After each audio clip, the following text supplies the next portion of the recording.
Hey you guys, it's Peter, and welcome to my channel, Peterisms, where I tell stories of my life and just little things I have learned as I have grown into the person that I am today.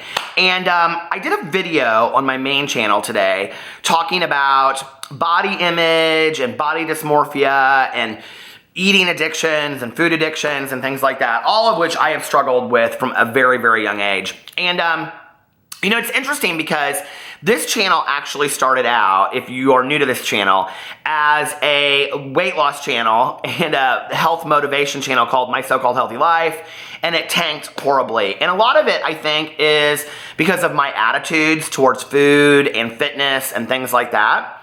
And so I was doing this video on my other channel, and I was like, why haven't I made a video just kind of telling the story of, I don't know, the journey of me with food in my life? And so I thought, I'm going to talk about that on here today. So getting started in this, it's important for you guys to know, I do not come from a family of obese people. I come from a family of people that are rather thin and very well maintained in shape and things like that. And my dad is 78. He still is very active and he eats very healthy. And my stepmother is 20 years younger than him. She's very healthy. My mother, until she got sick, walked every day, like 5 miles, and ate very, very healthy. And that's kind of been my family the whole time that I was growing up. My dad and my stepmom used to run marathons. My mother played tennis actively. So I didn't come from this family where just, you know, eating a lot of food and never working out was kind of like the normal, if that makes sense. When I was growing up, there was a lot of rewarding with food. And what I mean by that is there was a lot of celebration around food. You know, holidays were always big with food. You know, when I would come home after school, my mother would always have a snack for me. And a lot of times it was like peanut butter and saltines and a glass of milk. Other times it was graham crackers and white frosting. It was never anything that was very, very healthy. You know, and I think today in, you know, raising kids a lot of times, and I know because I watch like videos from like Brittany and Baby, who's like one of my all-time favorite YouTubers. I adore her. You know, I watch like how these, you know, mommy bloggers and family bloggers feed their kids, and they feed them very, very healthy. And I just don't think that was a huge concern of ours back in the day when I was growing up. I think health was a concern, but it was a different kind of health. It was like, are you getting the foods met on the pyramid kind of health, if that makes sense? So to have cookies and milk after school was not like a big ordeal. Whereas I don't think today we would do that as much. You know, most of my friends that have younger kids are like, okay, no soda, no this, watch your juice intake, you know, no candy. Those things, cookies, candy are very much a special treat. But that was not the case when I was growing up. My mother loved sweets. She loved cookies. She loved candy. So we always had it around. Always. We always had it around. My dad was a big soda drinker when I was growing up. You know, he was also, you know, my dad's a beer drinker. So if he was drinking beer, he always got like a 6-pack of soda for me, whatever I wanted. It didn't matter if it was Dr. Pepper or whatever. It was probably the highest dosed sugar you can imagine out there. And my parents just never monitored much of what I ate. In fact, I remember like, I didn't eat a lot of fast food. I do remember that. Like, we just weren't fast food eaters. Later, my mom got into this weird habit of going through McDonald's every day right before Oprah, and she would get a sundae, like an ice cream sundae from McDonald's. She was obsessed with them. But not until then did we really ever do fast food. It was kind of like, especially my mom thought it was a waste of money. But my dad, like when he would have me on weekends, we ate very healthy, but then there were always like, you can get whatever snacks you want. And I've talked about this on my vlog, that I remember my dad would always say, you can pick out whatever kind of cookies you want to pick out. And I would always pick out these cookies that were like, they're like Oreos, but they have like mint, like green inside of them. They were called like, I can't remember what they were called, oh, what's that bug that makes the noise? The grasshoppers. They're called grasshoppers. And I loved them, and I would eat them, you know, in one setting, or like those sugar wafers, and I would just eat them in one setting, watching a movie or watching a TV show. But meals with my dad were always things like he would grill out steak, and then we would have like wild rice, and milk was always important when I was growing up. I don't think parents really look at that as a big of a deal today as they did then, you know. But when I was growing up, you know, and it was always skim milk too.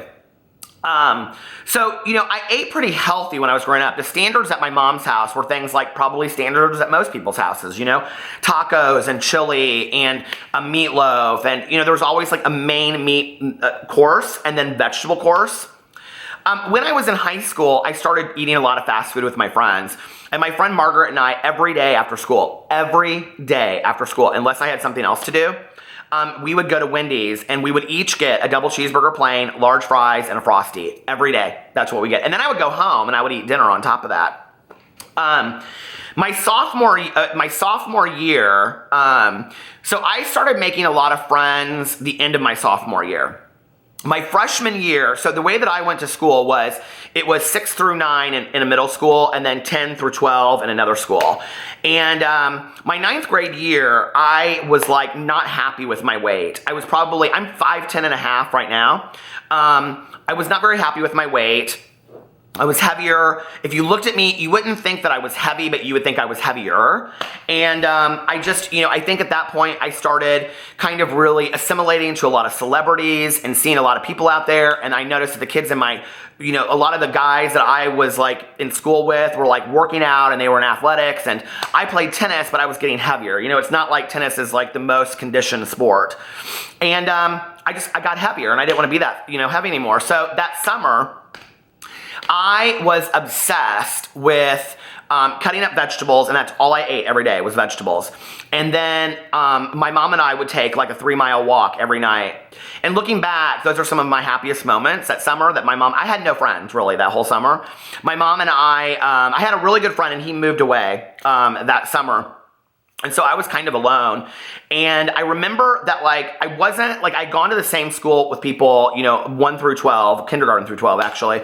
But I just didn't have a lot of friends. I was bullied a lot, And so I lost over the course of that summer about 40 pounds.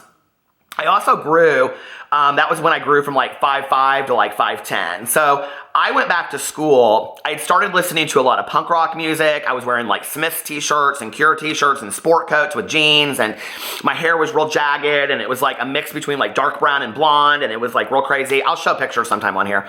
But anyway, and I went back to school and like suddenly I just got all this attention, right?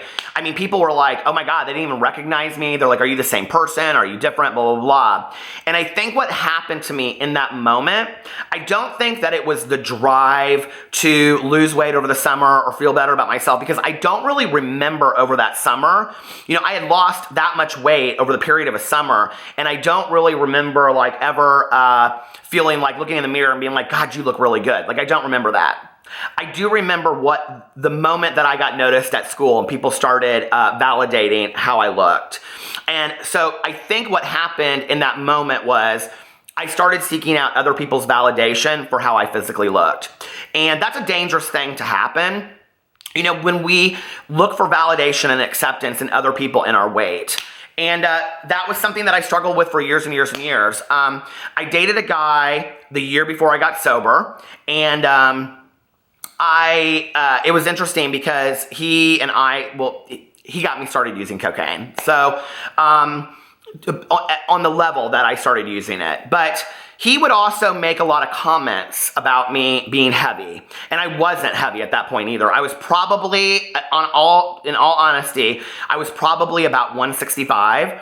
And I remember one time we were going up an escalator and he was like behind with like 2 of his friends and I was in front. And he goes, look how bottom heavy you are. He always made derogatory comments about my weight because he would go and work out at a gym like every day. And I wasn't. And I just was naturally thin. So, or I was naturally thinner, but I wasn't toned or anything like that, right?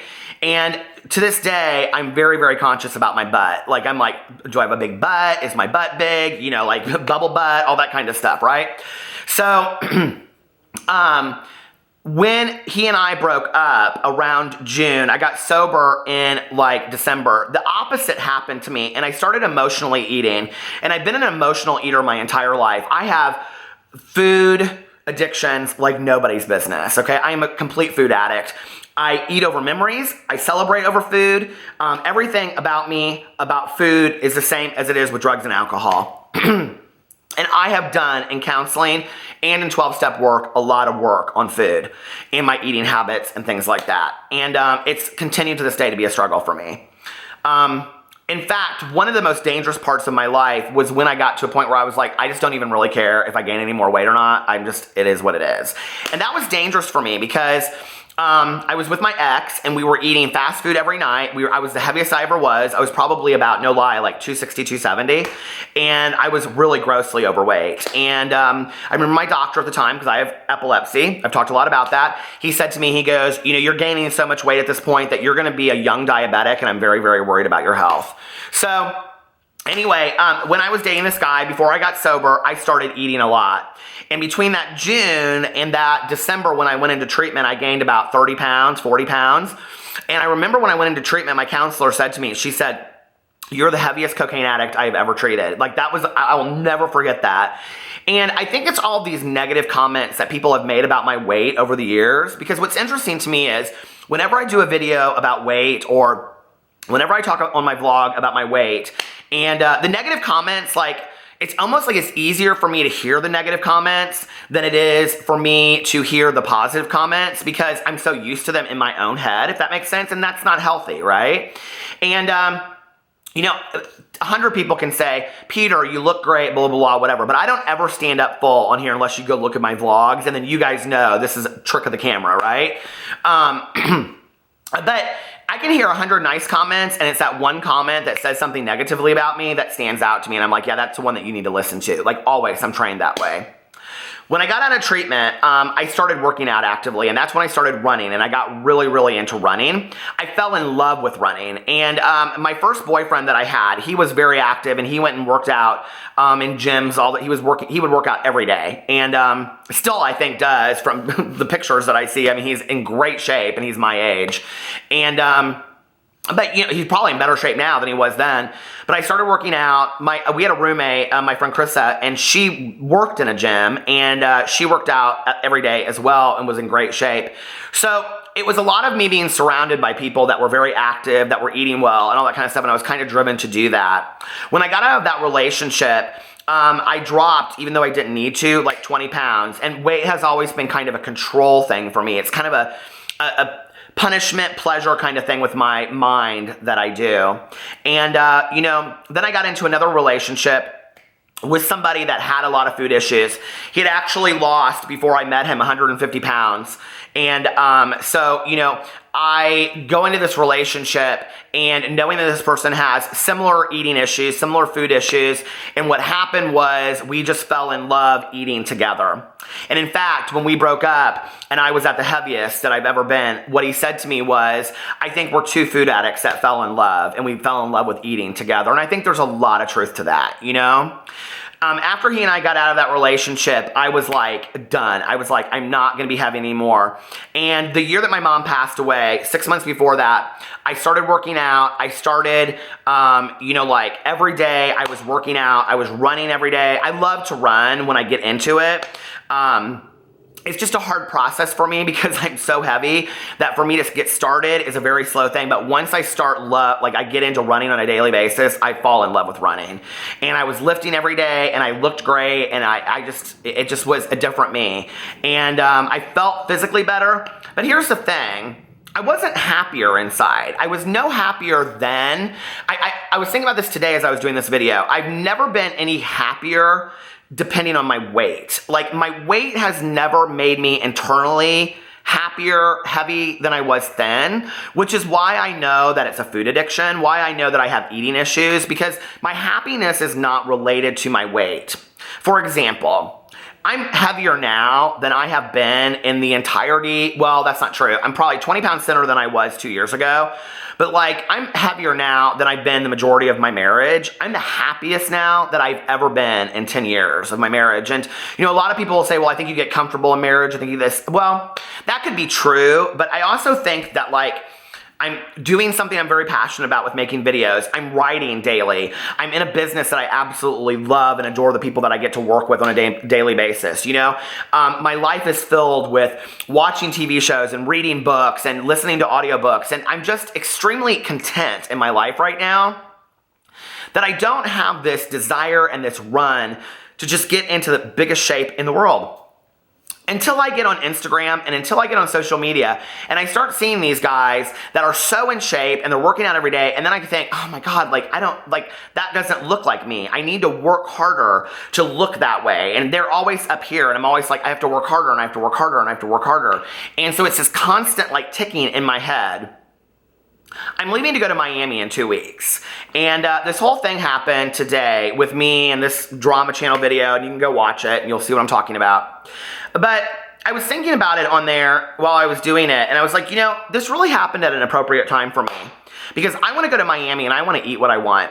I want to go on the beach and not be worried about myself in a bathing suit. I'm not going to lose in 2 weeks the weight that I want to lose or go to the gym enough to look the way that I wanted to. And the reality is, even if I had started 6 months ago, I wouldn't look today the way that I wanted to look to stand out on the beach like some supermodel of the world. That's just the reality. And I probably, at my age, starting now, never will look like that. And that's what I have to accept.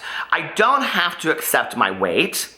I don't have to accept that I can't fit into a lot of my clothes. Those are things that I can work on, and I have been, and I continue to, and I will continue to, and I hope at one point I can get on video and I can do a big reveal and go, look, I've lost 70 pounds. Because if in that moment, okay, I'm just as happy then as I am now, and then I can wear the clothes for fun, and I'm in better health, and things like that, then that's the issue, right? But when people come on my videos and they say things like, you this and you that, and it's because of this and it's because of that. No, my food issues and my weight are a journey that started for me when I was 5 years old. Okay, and that's just the truth of it.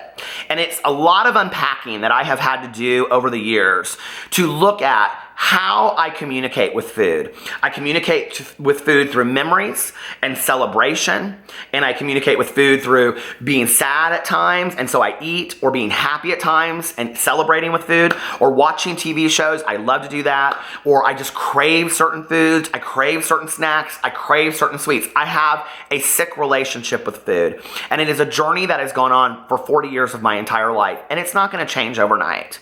And the reason that I'm doing this on video, and the reason that I'm putting myself out there, okay, because I know that I'm going to get the criticisms, and I know that I'm going to get the negative comments about it. But if one person out there relates to what I'm saying, if just one person says, God, I'm so like Peter in this. Like, I have tried so hard at so many times. And it's not yo-yo dieting, because people always say to me, well, it's because you're a yo-yo dieter. No, it's not because I'm a yo-yo dieter. The times that I have dieted is not like I've done the cabbage soup diet, which I have, or the Slim Fast diet, which I have. I mean, I've done every diet, right? But the times that I've lost the majority of weight is when I was A, eating healthy, B, being active and working out on a regular basis, and I was committed to that over a long period of time. And I mean 6 months to a year or 2 years or 3 years, right? It wasn't something that was just like this yo-yo up-down diet. I've never been one to really do that. You know, if one person can relate to my story, then I think that we all have hope, because I will never give up as long as I am on this journey, that I can someday have a healthy relationship with food, be able to enjoy the things that I want to eat in smaller doses, and, you know, be able to have a more realistic view of food on my journey of life. But I also don't want to miss out on things because of it. And at many points in my life, I wouldn't participate. I wouldn't go to parties. I wouldn't go out with my friends. I wouldn't go on the beach. I wouldn't get in a pool because I was too embarrassed and too ashamed of my body type. And I am just not willing to live that way today. And neither should you. And don't let anybody put you down. The journey is long going. The journey will be one that we deal with for the rest of our lives. If you're somebody like me, it's not for me, like when people say, this is like the thing that pisses me off the most, is when thin people say to me, eat less, move more. I'm like, oh my God, I should have thought of that. You're so smart, you know? And I'm like, I've been trying to do that for my entire life. I try to do that every day that I wake up, you know? And that's where the food addiction comes into it. And that's why I've had to do a lot of work with my sponsor on that. And I've had to do a lot of work in 12-step programs on that and in counseling. And I've worked on a lot of it, like a lot of it in a way that I don't even talk about on video. But I just want to give hope to one person out there that maybe if you relate to my journey, you can move on too, and you can have a little bit better acceptance. And at some point, maybe you'll get to where you want to get to in life. I don't know. It's a deeper journey than we give it credit for, you know? I love you guys, and I will see you tomorrow. Bye.